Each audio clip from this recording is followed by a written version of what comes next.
Good afternoon, everyone, and thanks for being here. Today I'm joined by the Department of Labor and the McClure Foundation, who work together to update this year's Most Promising Jobs Report. This list includes over 50 careers with a median age or wage of more than $30 an hour, and each one is projected to have at least 300 openings across the state in the coming years. As I travel around the state, I hear from business owners all the time who have jobs available but can't find the workers to fill them. And that shows up in the data. We've seen our demographics are trending in the wrong direction over many years, but the trajectory is increasing dramatically due to many factors, including baby boomers retiring. In just 10 years, we now see 14,000 fewer kids under the age of 18, 28,000 fewer age 40 to 54, the prime working age, and 48,000 more over the age of 65. So it's more important than ever we make sure our kids and adults looking for new careers know about all the good paying, in-demand opportunities here in the state.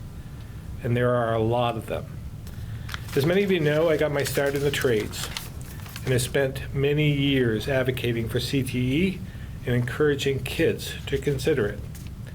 Because the reality is we need more workers in the trades to build the houses we need, maintain our existing infrastructure, repair our roads and bridges, and get the power back on after storms. This is especially important with many aging out of the workforce. And we see the need for trades workers reflected again in this year's Most Promising Jobs list, with a need of more than 4,000 carpenters in the next 10 years alone. Education and training is important, but remember, we have 14,000 fewer kids. We can't just train our way out of this. To truly grow our workforce and fill these jobs, we also need to attract more people to move here. So while we focus on housing, we also need to be mindful of overall affordability, because we can't attract workers to our state if they have no place to live or can't afford to pay taxes, shop at our grocery stores and hardware stores, or just enjoy life here in Vermont. So we need to continue to focus on growing our workforce, building the housing we desperately need, and make sure Vermonters and future Vermonters can afford to live and work here. So with that, I'll turn it over to Eric Foran for a situational update on today's weather. Eric? Thank you, Governor. I did just get a brief from the National Weather Service, so there are a few updates. So there's been some changes to the forecast for the potential rainfall and potential flooding. There is, however, currently, it remains a flood watch for the entire state from 1 p.m. today until 7 a.m. tomorrow morning, excluding Grand Isle County. The waves of rain will continue to move through today, becoming heavy at times this afternoon into early overnight. However, the originally expectation of 1 to 2+ inches is now down to 3/4 of an inch to 1 3/4 inches. So the total amounts of rain have been reduced.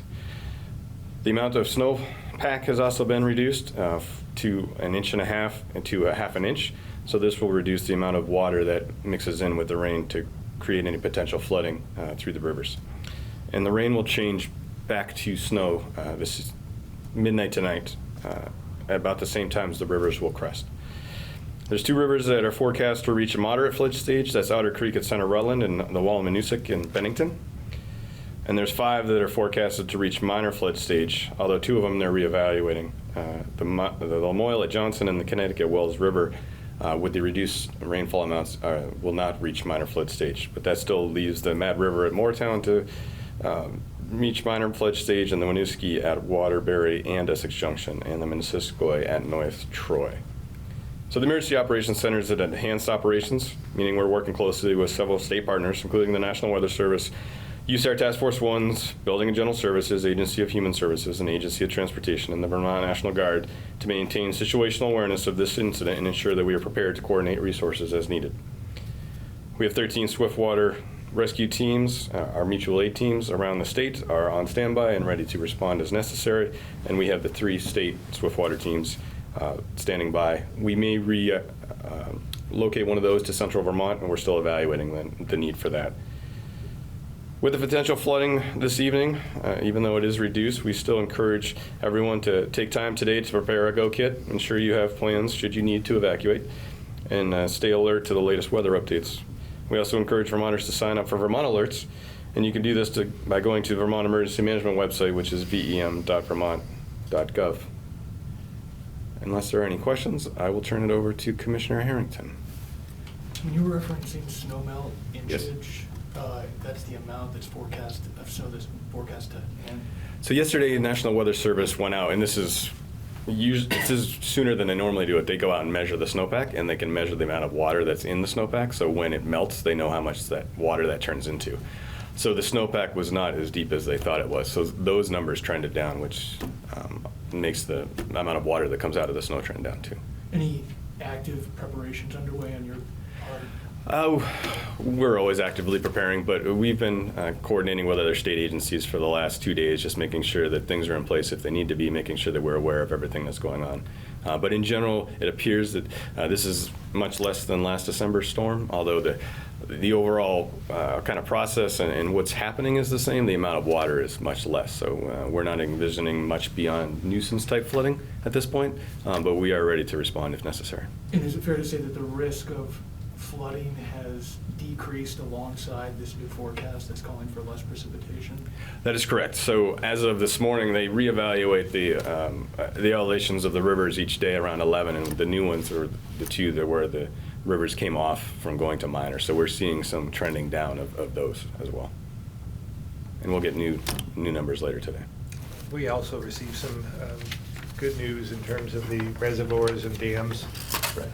So everything looks in good shape. What was the good news that you got? Well, that there's more capacity, right? So they're not anywhere near up to the levels we thought they were going to be. So it's much lower. So we have more capacity. And that coupled with Vermont is in a drought situation in the southern part of Vermont, excessively dry. So we have the capacity to hold extra water. Mr. Harrington. Thank you, Director Ford, and thank you, Governor. It sounds like some positive news there, which is good. So switching topics a little bit away from the weather. It's a true pleasure to be here today in partnership with the McClure Foundation to highlight the 6th edition of the Most Promising Jobs brochure, a publication that highlights Vermont's top jobs based on salary and demand for workers. This collaboration between the department and the McClure Foundation began about 10 years ago. It brings together the department's labor market information and the foundation's ability to bring data to life in a way that is meaningful to job seekers and career advancers. This publication highlights in-demand jobs and careers across a variety of industries and sectors and focuses on occupations using long-term occupational data projections produced by the Department of Labor's Economic and Labor Market Information Division. But it's the partnership with the McClure Foundation that allows this information to be shared in a truly accessible way, ensuring that people who are in transition points in their lives, whether it be a career change, graduating from high school, or looking to advance in their field, have what they need to take the next step.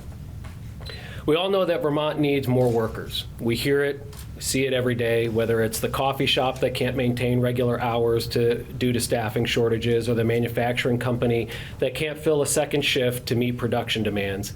Even an employer as large as the state of Vermont feels it. Just ask the folks at the Agency of Transportation looking for plow truck drivers this winter. With roughly 2 jobs for every unemployed person, Vermont is in the middle of a workforce crisis.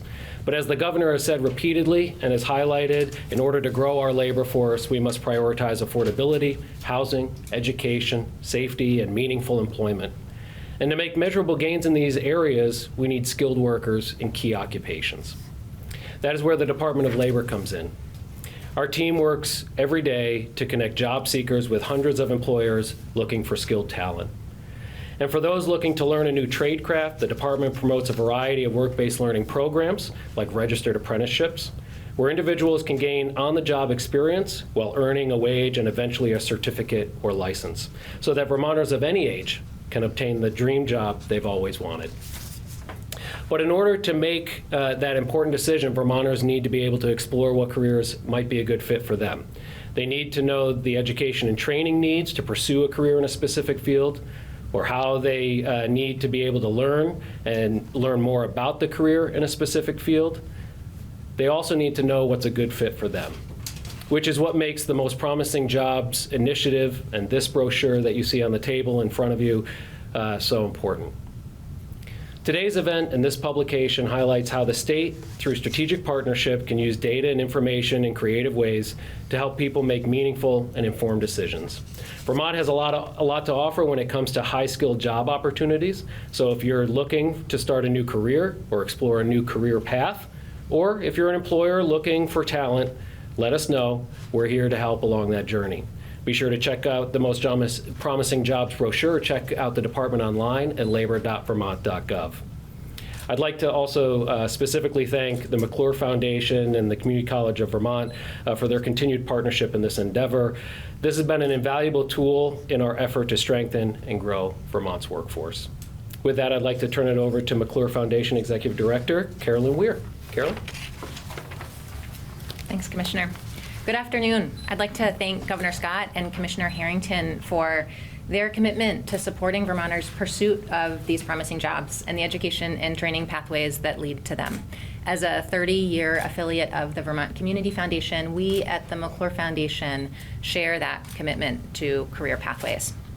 We work to make college and career training the easy choice for young Vermonters, but also for new Vermonters and anyone looking to upskill. And every 2 years, we really look forward to updating this resource. And that's because it draws on the Vermont Department of Labor's long-term occupational projections, which we see as the best cross-sector labor market information available to Vermonters. And we turn it into a hopeful, simple conversation starter.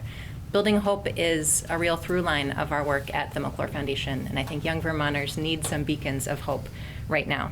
This resource builds hope by helping Vermonters and those who want to move to Vermont imagine futures they can create right here. Now, I'd be remiss if I didn't thank the longtime Vermont Economic and Labor Market Information Director, Matt Barowitz, who couldn't be here today, for the creativity and impact that he has brought to this 10-year partnership. But I want to share why I'm feeling hopeful today. I'm feeling especially hopeful because 85,000 copies of this thing are currently being sent across the state, and that's the equivalent of one for every 8 Vermonters. And it features such a diversity of occupations. These occupations give Vermonters what they need, right? A good paycheck and meaningful work and connection to community, but it also gives Vermont what Vermont needs, right? Governor Scott already talked about the fact that we need carpenters to build houses, and we need electric and telecommunications line installers to bring broadband and electric car infrastructure to the state, and we need civil engineers to help imagine that new infrastructure. And of course, we need healthcare workers to take care of us when we're sick and to keep us healthy. I'm also feeling hopeful because the state is making a lot of investments in new and supportive pathways to these jobs. At the McClure Foundation, we're really proud to partner with the Department of Labor and the Vermont Agency of Education on a new Vermont registered apprenticeship pathway to teacher licensure. And in fact, 28 aspiring teachers in the Northeast Kingdom are being supported in that pathway right now, including a mid-career shifter named Vince, who is an elementary grade teacher apprentice whose story is featured in this month's edition of Vermont Business Magazine. I'm also hopeful because through our foundation's Easy Access mini grant program, through which we support in small ways work at schools and CTE centers and community organizations who are using this information with students and with job seekers, we get to hear about amazing local efforts to support career awareness and career education happening every day in communities across the state. And we hear from caring adults in every single community who are going above and beyond to help young people think about the roles they want work to play in their adult lives, the set of information and experiences that are going to inch them closer to thinking about that question. And young people are being supported to connect with employers and access work-based learning opportunities. They are attending Graduate with a Plan event in their communities and financial reality fairs and lesson plans and workshops put together by VSAC and Careers Click. They are learning about new opportunities like service to career pathways and the Vermont Free Degree Promise, which allows for an accelerated pathway to free CCV degrees that open the door to some of these jobs. So for so many reasons, I'm feeling hopeful today. And folks both in the state and looking to move to the state can request free copies of this resource from us. They can also access 7 translations of the resource on our website, where they can also learn about a wealth of job seeker resources at the Vermont Department of Labor and on My Future VT. With that, I'll turn it over to CCV President Joyce Judy. Thank you, Carolyn. And, you know, as you hear these speakers, you hear a lot of consistency and the similar themes as we talk about this. But at CCV, we really have 2 primary goals. And one is to help Vermonters gain the skills and knowledge they need for the jobs that are here in Vermont. And then our second goal is then to work with employers to make sure that they have the employees that they need to be successful in their workplace. So we are so pleased to work with the governor, with the McClure Foundation, with the Department of Labor, and others to really make Vermont the place where we have the employees and we have the employers, really, and it's a match. The new Promising Jobs Report, as Carolyn mentioned, provides a really hopeful message to Vermonters. Because, you know, oftentimes we'll hear from folks, there are no jobs in Vermont, there are no good jobs in Vermont. And this brochure really highlights that there are so many and so many opportunities for Vermonters and for people who are interested in thinking about moving to Vermont.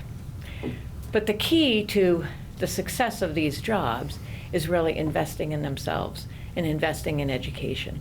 And it's always, you know, if you invest in yourself and you invest in education, it's something no one can ever take away from you. And you can always build on that. And in Vermont, we have an incredibly robust set of resources that really help people gain those skills and knowledge. From the McClure Foundation, from VSAC, Vermont Student Assistance Corporation, from the Vermont State Colleges to the University of Vermont, and many, many other providers.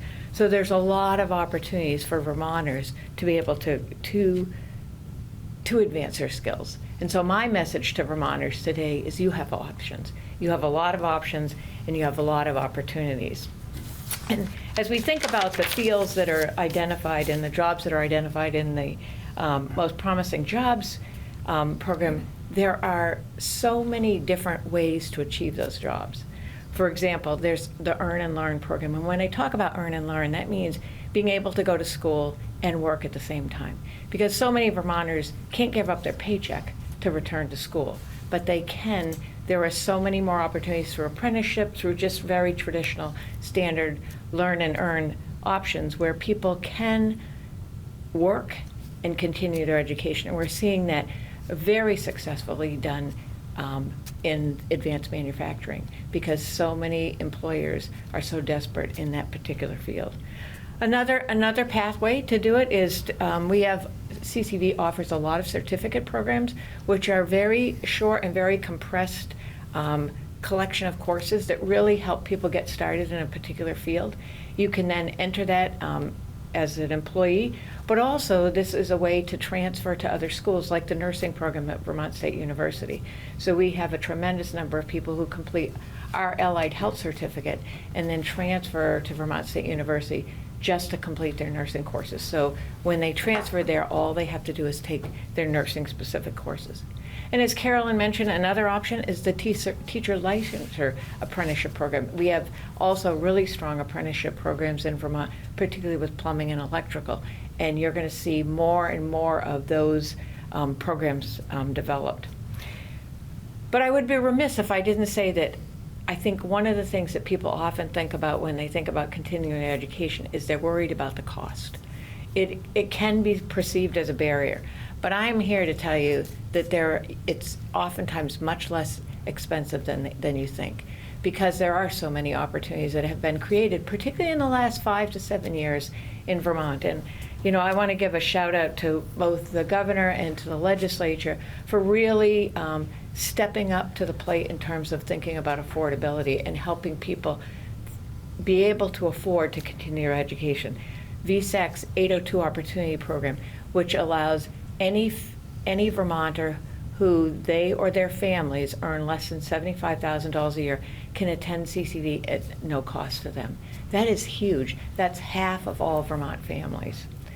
The second is with the McClure support, creating the Free Degree Promise, which is a program that offers high school seniors who have done early college at CCV the opportunity to finish their CCV degree at no cost to them. When I talk about this, these are huge opportunities because if a student chooses to stop after an associate degree, they have no debt. But if they transfer to another school, like say they transfer to UVM, and many of our students do transfer to UVM, they have saved $30,000 on the front end of their education.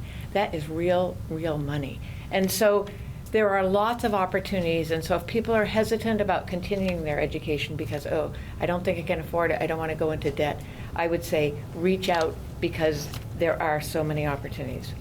So in closing, as we think about 2025, I would encourage Vermonters, this is oftentimes a new year for a new year resolution, that make a commitment that you're going to continue and advance yourself by investing in education and getting the job, the dream job that you hope to have.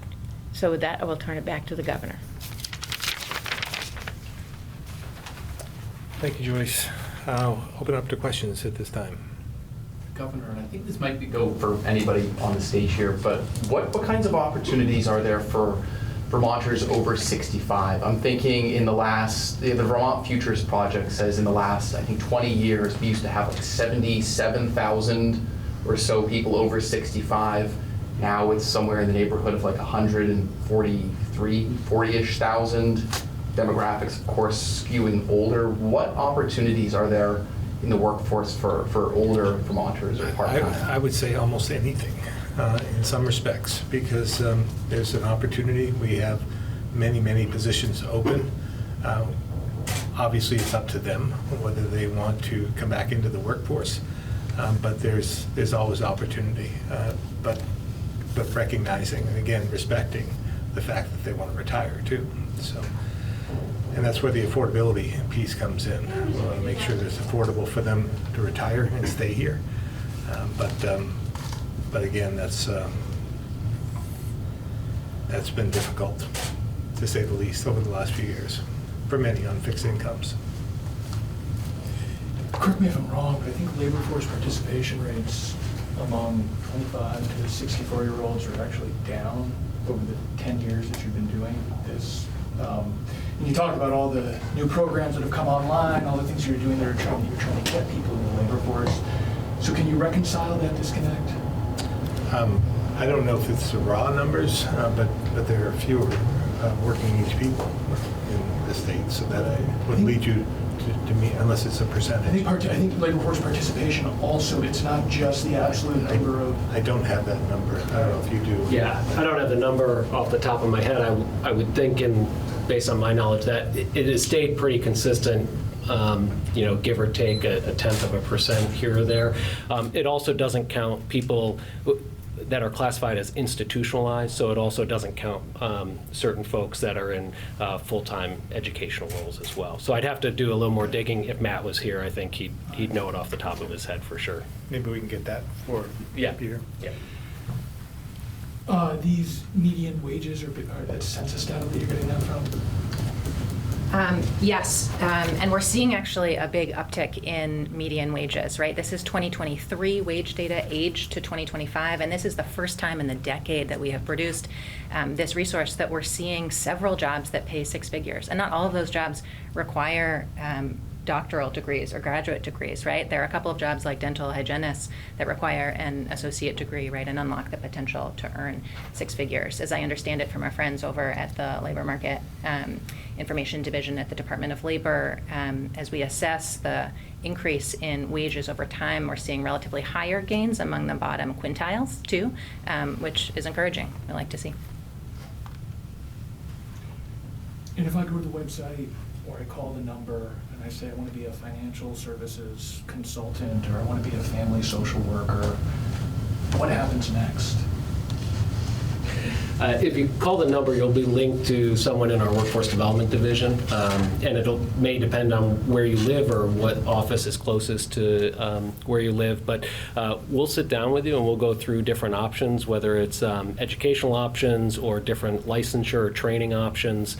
And again, we'll work with you depending on what that person's skill is, educational level already, what their interests are, and we'll help explore those different career paths, either through our partners or maybe an apprenticeship program that already exists somewhere. So there's a lot of different opportunities depending on what field you're wanting to go into. But I'm getting a one-on-one consult Yep. with a human being. Yes. Okay. Yeah, and so, we'll, over the phone, we'll connect with you, set up a time to have you come to our office or do a virtual meeting.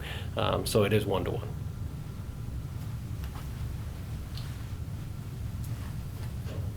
Governor, maybe on a separate topic, downstairs, there's a handful of nurses from the UVM Nurses Union looking to you for your thoughts and your guidance, your thoughts on the proposed cuts at Central Vermont Medical Center, primary care in the Mad River Valley, inpatient beds at Central or UVM as a result of the Green Mountain Care Board's budget order. Well, again, I think there's a lot of concern out there. This is not easy. We're in the situation we're in due to our demographics and some of the unaffordability of the state. So it impacts every sector. And whether we're talking about schools or we're talking about healthcare, we have to protect the system, but we also have to make changes because we can't afford what we have. So this is a situation where the Green Mountain Care Board needs to be involved. Obviously, UVM Medical Center needs to be involved, legislature, and ourselves. So this isn't going to be something we can fix right now, but I hope that we'll all take stock in this and find a way to provide healthcare services to those who need it, and we have a system that we can afford as well. There's a lot of players in the healthcare ecosystem, I think it's fair to say. I mean, have you thought about putting together a meeting, a roundtable, a blue ribbon commission, just to get everybody around the table, just to share and understand what are we trying to achieve here? Yeah, well, that's what the report was about. The report that was commissioned by the legislature that was delivered. So we'll start with that. That's going to be presented to the legislature, and we'll be working off from that document. So it's not as though no one is interested in doing anything, but we have a path forward, and we need to contemplate that. I saw somewhere where the healthcare committees in the legislature are going to take this up early on. So I think everyone will have their say and will be a piece of this and part of the, hopefully, part of the solution. What do you see, I mean, in that article that was referenced, there was the Joint Oversight Committee last week. Lawmakers said that, to fix the immediate, restoring some of these services or helping hospitals with their ailing budgets, they said they don't really have a lot of tools. What do you see as your responsibility, your administration's responsibility in helping this situation? Well, again, we're going to have to prioritize, and it's not ever easy to do that. And again, whether it's our healthcare system and our education system are similar in many, many respects. We have, an aging population in terms of healthcare. We're aging out of the workforce, but we also, as we age, we need more services, and we're not backfilling with enough of the youth to take us through this. Typically, what happened was we'd have a healthy youth sector that was in the workforce and would actually pay a part of the premiums in order to have a system that worked. We're somewhat upside down here in Vermont. So again, there's no one single answer here, but affordability is part of that, and bringing more people in is part of the answer as well. And that's why we need housing. So we have to prioritize something, and we're faced with many, many different crises. So we have to pick something, and we have to make sure that we prioritize, and it's never easy to do that, but we're going to have to. Just to clarify, so you mentioned Secretary Saunders has been working on the education angle of this. You said that your administration will be bringing forward ideas at some point during the session. Can we expect some slate of ideas or proposals having to do with healthcare from your AHS? Well, we'll be part of the conversation, but we have a Green Mountain Care Board, an independent body that oversees the budgets of the hospitals. That was a legislative action. So it took it away from, in some respects, took that out of the executive branch. It used to be BISCA, but now it's the Green Mountain Care Board. So they're going to have to be an integral part of this conversation, as well as the hospitals themselves. So we can't continue to do what we've been doing and expect different results. So we need to focus on this. Again, we have to have a system that works for everyone and protect those who need our help. Healthcare is important. Based on what you've seen so far, do you have faith in the Green Mountain Care Board to make the right decisions on behalf of Vermonters? Well, I mean, this is, I have faith that it's a well-rounded board with economists and others, and I think that they can come together and help find our way to solutions. But again, the report that was given is pretty stark. But I think there's something maybe in between that and what we're doing right now. But you're ready to leave it to them to make those No, decisions? I've said before, I mean, we're all going to have a piece of this. It's going to go through the legislature. The legislature's taking up the report. We'll be involved. Legislature will be involved. Green Mountain Care Board will be involved, and the healthcare community will be involved. So it's not any one. This isn't a hands-off approach. This is everyone having their voice heard in the process. I guess maybe just to follow up, from what we've been hearing and seeing, some of these discussions have been playing out in the press, they've been playing out in press releases. There just really hasn't necessarily, it seems like, been a cohesive, everybody sort of having that face-to-face dialogue and having a common understanding of what you're talking about. Even the Act 167 report, the Oliver Wyman report you mentioned, there's a fierce disagreement of the underlying data in it. So how do we all get on the same page? Well, I think, again, there will be a lot of testimony taken on that in the legislative process, which will start in early to mid-January. And I think that there'll be people coming together at that point, and we'll sort this all out.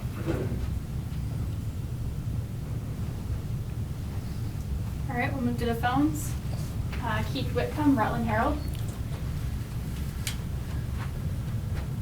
Nothing at this time, thank you. Thanks, Keith. Ann Wallace Allen, 7 days.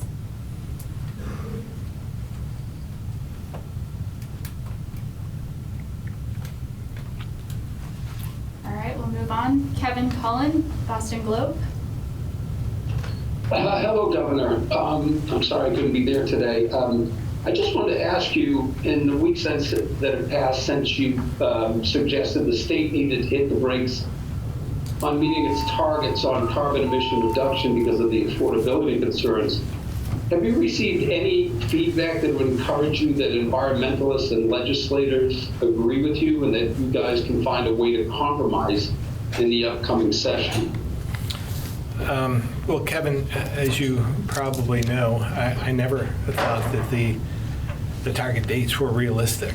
When the Global Warming Solutions Act was passed, I vetoed it, and part of the reason I vetoed it was because of those issues. So I still don't think it's realistic. The dates aren't realistic, not practical, and I don't think we can attain them. But we gave a private right of action as well, and that just complicates things. So I just want us to we want to focus on this. We all want to do the right thing. Climate change is real. But again, as we talked about before, whether it's healthcare or education or climate change or workforce, we're faced with many, many different crises.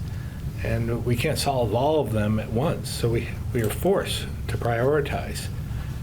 So we'll work our way through that process, but I can't say that I've heard from any environmental groups or legislators who have said that they agree. I haven't heard from legislators that they disagree either, but we'll see.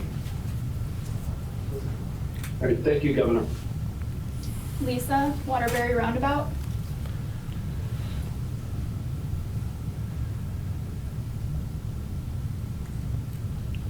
All right, we'll move on. Ethan, BT Digger. Hi, Governor. You spoke to this a bit in response to Calvin's question, but I'm wondering, in response to the Oliver Wyman report, are there recommendations in that report that you see as worth prioritizing or perhaps easier to achieve than some of the other more complex and disruptive recommendations in that report? Yeah, I'm sure there's bits and pieces of the report that we should consider. I don't have a list of what they are, but again, it's an in-depth report, and I'm sure that we'll contemplate all of those. The legislature will, we will, the Green Mountain Care Board will as well. But again, we have to protect the system. We need health care. It's important to all of us, and we just need to make sure that we can afford what we have and not drive it into a situation where it can't survive. So again, I think we can get there. I believe that if we all have the affordability in mind, but as well protecting the system in mind, and those particularly the vulnerable populations in mind, we'll get through this and figure it out. Thank you. All right, back to the room for any final questions. Governor, is it fair to say that these proposed cuts at UVM, you're talking about saving the system, making it sustainable in the long run? Is it fair to say that as painful as these cuts might be, that they might be a necessary cut? I think UVM Medical Center needs to give the reasoning why they are taking the actions they're taking and put it into layman's terms so that the general public understands it. But again, they want the same thing that we want, I believe. And maybe there's some action that the Green Mountain Care Board can take and we can consider to keep these cuts from being so impactful on so many. So we'll have the conversation probably earlier in the session than not. Some of these are supposed to go in the beginning of January 1st. We'll see what they decide to do. Thank you all. Thank you again. Appreciate it.